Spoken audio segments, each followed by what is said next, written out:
Dustin Stoltzfus is your opponent on August 11th. What is your breakdown of him? I don't have a breakdown, bro. I looked at him. You know, he's a tough guy, and that's all I really got to know. He's a tough guy. They're all going to be tough guys, and there's going to be no gimme fights. You know what I mean? Like, this is the level that you step up in competition. He's 12-1. You know, he's got 5 submissions, 6 decisions, and 1 TKO KO.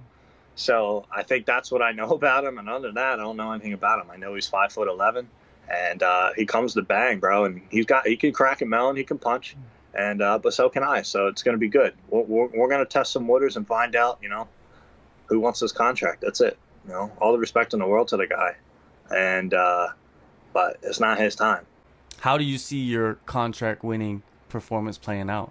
I don't know, man. I personally, I believe I have knockout power. So every fight, I believe I'm going to get a knockout. I just think with my intentions and the way that I throw, I think, especially with how my mental health has been, man, I just feel like I'm going to get in there and I'm going to be able to really just frustrate Dustin and be able to put him away. So we'll see. I don't really care how I win, man. I'm going to go out there and win. That's it, you know. And if I find that knockout, I find that knockout. But I'm going to take what comes, and I'm going to finish the fight. If I get an opportunity to finish it, I'm gonna finish it. So I'm excited, man. This is a tough fight for me. This is a great fight for him. Tough fight for him.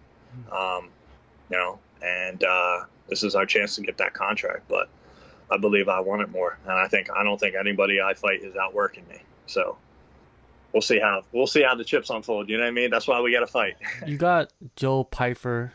He's your upcoming opponent. Another Pennsylvania guy. It's kind of odd, right? Like that, yeah. you're fighting another guy from Pennsylvania, but you're all the way in Germany, and you guys are gonna fly to Vegas to get in a fist fight. Have you heard of? Did you know him before you found out that you were going to fight him? No, I don't really know too much about the regional circuit back home. I do train with some guys in Lancaster who do know him, but I don't know him personally. I didn't know of him until we got the fight lined up. You learn about him. You watch some videos of him, most likely. What are your thoughts on him and his attributes? He's a young guy, a little rough around the edges, but an imposing guy. Quite the athlete. Definitely hits hard. But I think I've got a lot more experience and a lot more weapons. So he better hope that he puts me away soon, because otherwise I think it'll be a really nasty night for him. What do you think separates you more from Pyfer? Like, what makes you excel better than he does? I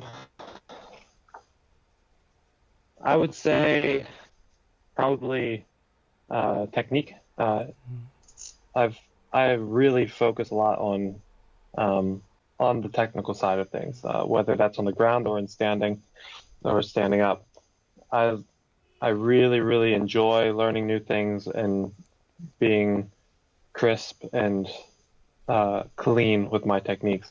And he's, as I said, he's a little bit younger. I think he's been training longer than I have, though, but he still seems a little bit rough around the edges. Explosive, and as I said, a great athlete. The things that he can do very well. He can hit hard, and he can wrestle pretty well.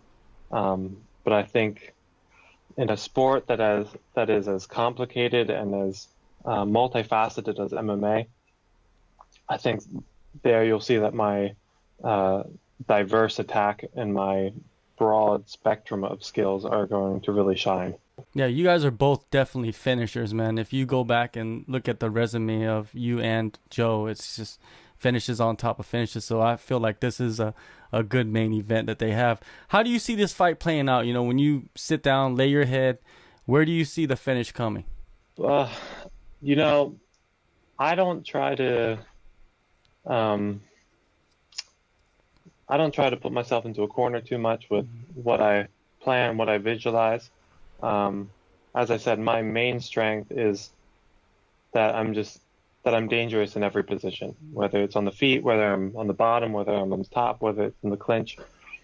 So I could see it going a lot of different ways. I could see me breaking him with pressure on the feet, and I could definitely see me getting a submission if it goes on the ground. So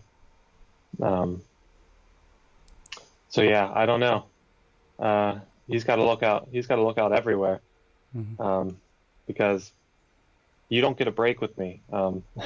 You can be on top of me and trying to hit me, and I can still get you in a submission. It's not an easy day when you're fighting me. Well, if you pull off another twister, I'm pretty sure that's a contract right there. As I said, I don't focus too much on any one thing. I just whatever's there, I'll take it. Yeah, it's definitely. Same reason why all of my submissions have been something different, because every opponent's different, every fight's different, and I just take what's there. I put pressure on the guys until they try to weasel their way out or just try to survive, and then usually there's something that I can take, whether that's a KO or a neck or an arm or a leg or whatever.